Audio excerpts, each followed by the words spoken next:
யாருக்காவது ஜாதகத்தில் சூரியனை கேது கிரகணம் பண்ணியிருந்தால் அவர்கள் செய்ய வேண்டிய பரிகாரம் பற்றி தான் இன்னைக்கு பதிவில் நான் உங்களுக்கு சொல்ல போகிறேன்.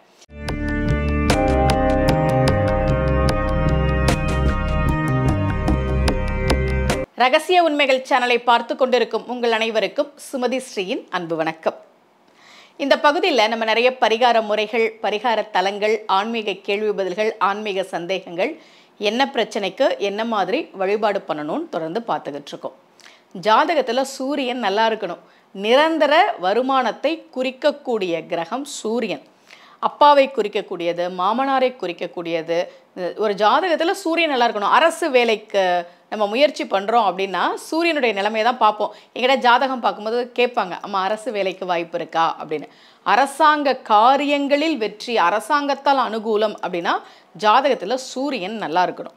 ஒருவேளை ஜாதகத்தில் சூரியன் நீசமாக இருந்தாலோ அல்லது ராகு கேதுவால் கிரகணமாக இருந்தாலோ அதற்கு என்னென்ன கோவில்கள் போகணும், என்னென்ன மந்திரங்கள் சொல்லணும், பதிகங்கள் படிக்கணுன்றதெல்லாம் நம்ம ரகசிய உண்மைகள் சேனல்லையே நான் உங்களுக்கு வேறு பதிவுகளில் சொல்லியிருக்கேன்.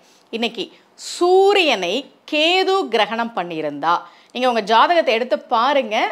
சூரியன் கேது ஒரே கட்டத்தில் இருந்தாவே கிரகணம்னு நம்ம எடுத்துக்க வேணாம். நம்ம பாகை முறையில் பார்ப்போம், எந்த அளவுக்கு பாகை அடிப்படையில் ரெண்டு கிரகமும் இணைஞ்சிருக்கு அப்படின்றத பார்த்து தான் கிரகணம் ஆகிருக்கா இல்லையா அப்படின்னு சொல்லுவோம். அல்லது உங்கள் ஜாதகத்தில் சூரியன் கேதுவினுடைய சாரம் வாங்கி தசை நடத்துது அப்படின்னா நீங்கள் செய்ய வேண்டிய ரொம்ப எளிமையான பரிகாரம், கச்சியப்ப சிவாச்சாரியார் கந்தபுராணம் பாடினார் இல்லையா, அதனுடைய முதல் பாடல், திகட சக்கரம் செம்முகம் ஐந்துளான், சகட சக்கர தாமரை நாயகன், அகட சக்கர விண்மணி யாவுரை, விகட சக்கரன் மெய்ப்பதம் போற்றுவாம். இந்த பாட்டை ஒவ்வொரு நாளும் நீங்கள் பாராயணம் பண்ணுங்க. இந்த பாட்டுக்கு என்ன சிறப்பு தெரியுமா? முருகனே அடியெடுத்து கொடுத்த பாட்டு இந்த பாட்டு. எப்படி அருணகிரியாருக்கு முருகப்பெருமான் அடியெடுத்து கொடுத்தாரோ அதே போலத்தான் கச்சியப்ப சிவாச்சாரியாருக்கும் முருகப்பெருமான் அடியெடுத்து கொடுத்து அவர் பாடிய பாட்டு. அது மட்டும் இல்லை, கந்தபுராணத்தை அவர் எழுதி முருகன் முன்னால் வைக்க முருகப்பெருமான் அதை பிழை திருத்தினார் என்கிறது நம்முடைய புராணம். அவ்வளவு சிறப்புக்குரிய பாட்டு இந்த பாட்டு.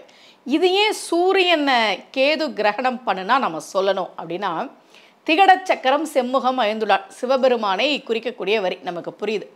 அதில் என்ன சொல்கிறார் கச்சியப்பர் அப்படின்னா, விநாயகர் இடுப்பில் பாம்பு கட்டியிருக்கிறார். நம்ம எல்லாருமே பார்க்கலாம், விநாயகரனுடைய படத்தை நீங்கள் பார்த்தீங்கன்னா இடுப்பில் ஒரு பாம்பு இருக்கும். அந்த பாம்பில் மணியா சூரியனை கட்டியிருக்கிறாராம். திகட சக்கரம் செம்முகம் ஐந்துளான், சகட சக்கர தாமரை நாயகன், அகட சக்கர விண்மணி யாவுரை, விகட சக்கரன் மெய்ப்பதம் போற்றுவா. இந்த சூரியனை தன்னுடைய இடுப்பில் கட்டியிருக்கக்கூடிய பாம்பில் மணியாக அணிந்திருக்கிறாராம் விநாயக பெருமான். பொதுவாகவே கேது அப்படின்னா நம்ம விநாயகரை கும்பிட சொல்லுவோம். இந்த சூரியனை மணியாக கட்டியிருக்கக்கூடிய விநாயகர் என்று வரக்கூடிய இந்த பாடலை நாம் ஒவ்வொரு நாளும் பாராயணம் செய்கிற போது, அதுலேயும் சூரியன் அப்படின்றது சிவபெருமானை குறிக்கும். நான் நிறைய சிவ ஆலயங்கள்லாம் உங்களுக்கு நான் இந்த பதிவுலேயே கொடுத்துருக்கேன். இதை நீங்கள் ஒவ்வொரு நாளும் பாராயணம் செய்கிற போது உங்கள் ஜாதகத்தில் சூரியன் கேதுவால் கிரகணமாகி அதனால் உங்களுக்கு சில தோஷங்கள், சில பின்னடைவுகள் இருந்தால் அது நிச்சயமாக தீரும். யாருக்கெல்லாம் ஜாதகத்தில் சூரியன் கேது தொடர்பு இருக்கோ அவர்கள் கச்சியப்ப சிவாச்சாரியார் பாடிய இந்த பாடலை ஒவ்வொரு நாளும் நம்பிக்கையோடு பாராயணம் செய்யுங்கள். நிச்சயமாக நல்ல பலன் கிடைக்கும். இதே போல மீண்டும் ஒரு பரிகார முறையோடு உங்கள் அனைவரையும் சந்திக்கிறேன். அனைவருக்கும் அன்புடன் சுமதி ஸ்ரீ.